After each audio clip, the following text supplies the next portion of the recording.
一切都係最好嘅安排。加措活佛著，馬德鐘聲演。第81篇，給靈魂照鏡子，給心靈做體驗。人生最大嘅遺憾係唔能夠企喺遠處去審視自己，最大嘅困難係冇辦法戰勝自己。成就往往喜歡眷顧嗰一啲開懷若谷，並且能夠成日審視自己嘅人。審視自己就係將自己放喺旁觀者嘅角度，打量自己，糾正自己，反思自己，咁樣先能夠揚長避短，先至能夠喺生活同埋工作入邊做到有的放矢。所以，請你時常審視自己，調整心態，努力做好當下。一隻眼去觀察世界，一隻眼去審視自己。世界上最大嘅險阻，從來都唔係高山險峰，而係自我。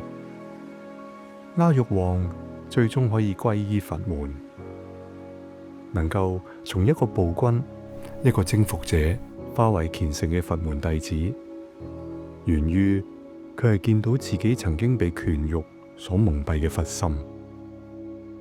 正確咁審視自己，審視自己所經歷嘅一切，係修行人每日必備嘅功課。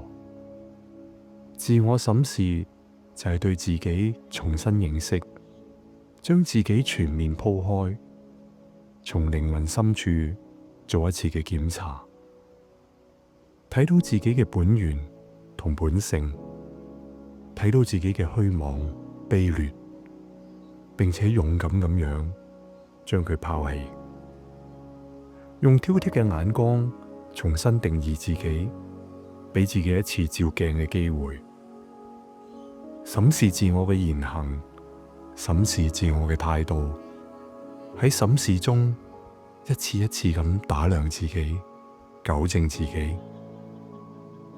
每一次自我審視都係一次心靈嘅體驗，都係一次自我沉澱嘅累積。喺審視嘅過程入邊，堆積心靈上邊嘅塵埃會被掃除，心境更加清澈通透。失意嘅時候審視自我，會發現靈魂上面嘅沉淪；昂揚嘅時候審視自我，會睇到人性中嘅狂驕。唔放縱自己，去除掉啲沉渣，先至可以生出更透明嘅潔淨。第82篇，不受傷，不足以談成長。我哋都有個咁樣嘅幻想，如果時光可以倒流，將所有嘅遺憾一一彌補，咁樣嘅人生，你話幾完美呢？但係冇經歷過失去嘅遺憾，又點會懂得珍惜呢？好多時只有親身經歷，你先至會懂嘅，亦都只有經歷過好多嘢嘅人，先至會明白，以一顆平常嘅心應對無常嘅人生。唔好計較呢一條路走嚟嘅時候有多苦同埋多痛，要感恩昨日嘅經歷，追逐明日嘅幸福。好多人提及逝去嘅時光，總係會想起好多曾經嘅遺憾，而且期待可以翻返轉頭，將曾經嘅經歷再經歷一次，以修正不足嘅，達到完美嘅境地。呢一種諗法係痴妄。與其咁樣諗，不如思考一下未來應該點樣做，先至能夠避免同樣嘅情形再次出現。而且過去嗰啲你而家覺得不堪嘅經歷，未必就係冇價值嘅。反而正因為佢，今日嘅你先可以知曉自己嘅過失同埋短板喺邊度。好多人同事只有失去過，只有遺憾啦，先至會懂得佢寶貴之處。所以唔需要刻意去強求點樣去彌補，只有佢嘅存在能夠令到我哋維鑒，令到我哋成長，咁就足夠噶啦。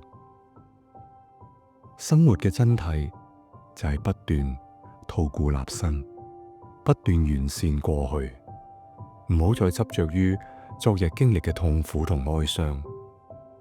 唔單單係大胸懷，亦係大境界，係修養心靈之後得嚟嘅坦然，係佛性對人生嘅滋養。所以對昨日嘅經歷種種，應心懷感恩，而唔係常執痴怨。感恩昨日嘅風和雨，感恩曾經嘅坎坷同磨難。呢啲一切都係讓今日我哋變得更加成熟，讓我哋體驗到最真嘅成長。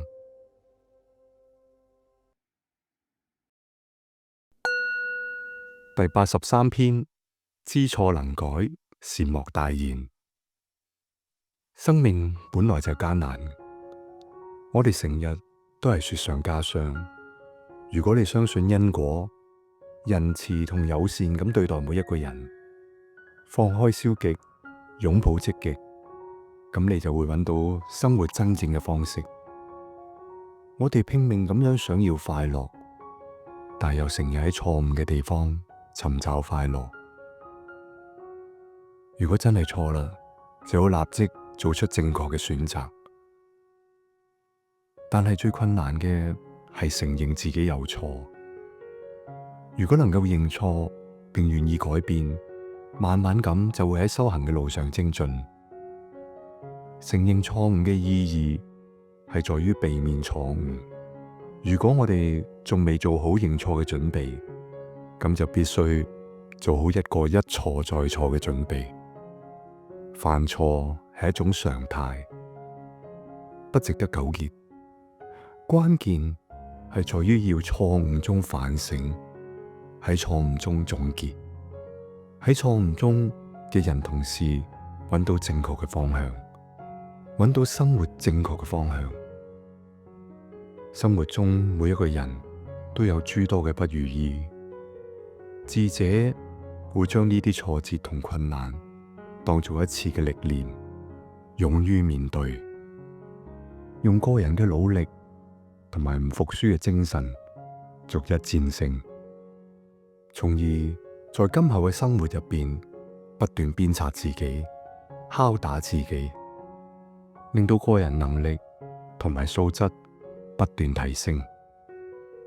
愚者就會不斷咁樣抱怨不堪，怨聲載道，甚至逃避，一蹶不振，從此再唔接觸呢啲令佢頭痛煩惱嘅地域。其實喺困難嘅面前，你強啦，佢就弱；你弱啦，佢就強。當我哋勇敢積極咁面對嘅時候，困難就會變得好渺小。咁你點解要懼怕一個你仲未努力去克服就放棄嘅小困難呢？生活本來就係一啲好事同壞事結合體，喺享受順利嘅同時，就應該接受困難嘅阻隔。就算失敗，就算充滿荊棘，亦都要保持同樣嘅熱情同埋態度。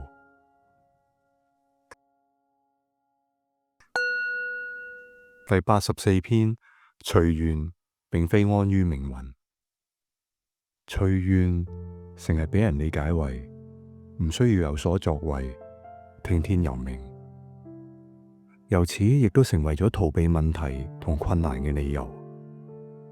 殊不知，隨緣唔係放棄追求，而係讓人以豁達嘅心態去面對生活。隨緣係一種智慧，可以讓人喺狂熱嘅環境中，依然擁有恬靜嘅心態、冷靜嘅頭腦。緣需要好多條件先至能夠成立。如果係隨順因緣，不違背真理，呢啲就叫做隨緣。萬事萬物因緣而生，又因緣而滅，眾生萬象都係緣聚緣散嘅結果，包括人生亦都係一種因緣。既然一切都係因緣嘅結果，咁仲有啲咩值得努力呢？聽天由命啦。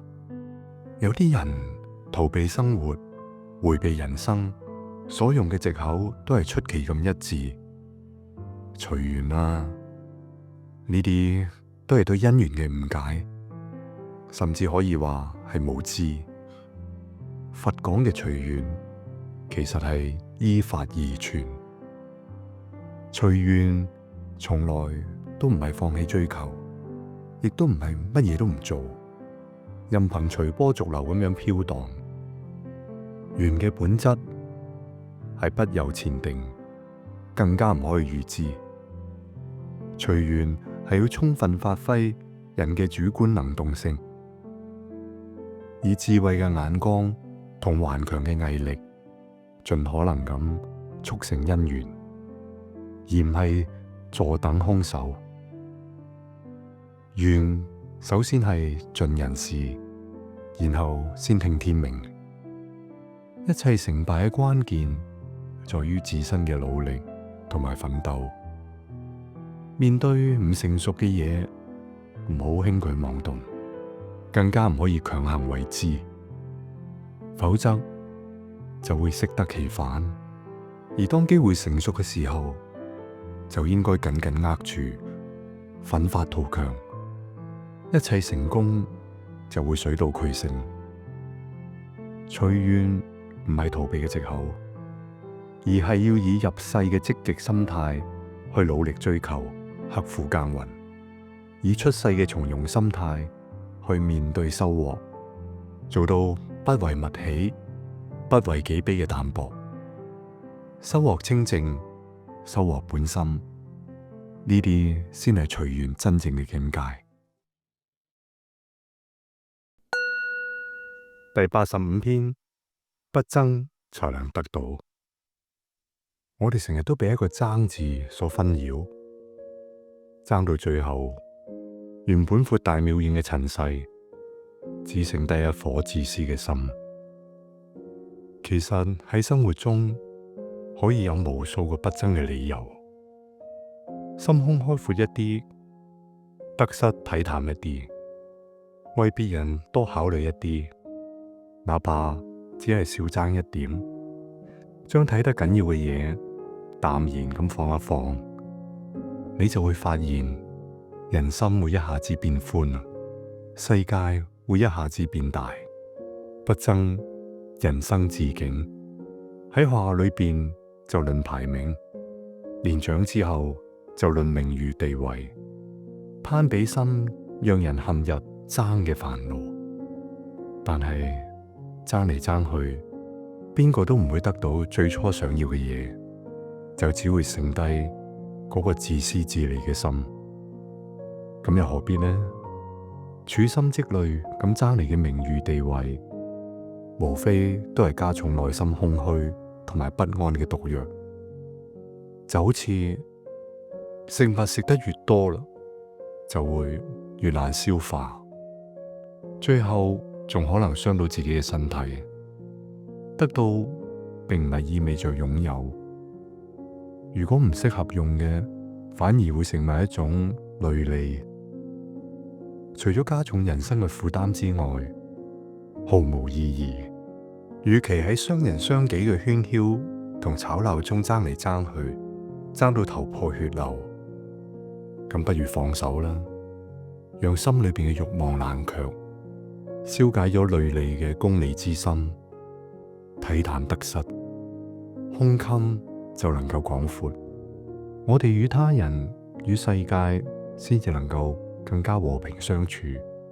如果我哋目前做唔到，咁就暫時將想得到嘅嘢放低先啦，或者一切問題就能夠迎刃而解。一定要分出高低勝負係冇意義嘅事情，為咗爭而爭，更加係人性嘅悲哀。上天給予每一個人嘅嘢都係等量嘅，你將屬於人哋嘅嘢搶返嚟，可能就會讓別人嘅生命因此失去平衡。呢個係任何一個有慈悲心嘅人都唔會做嘅事情。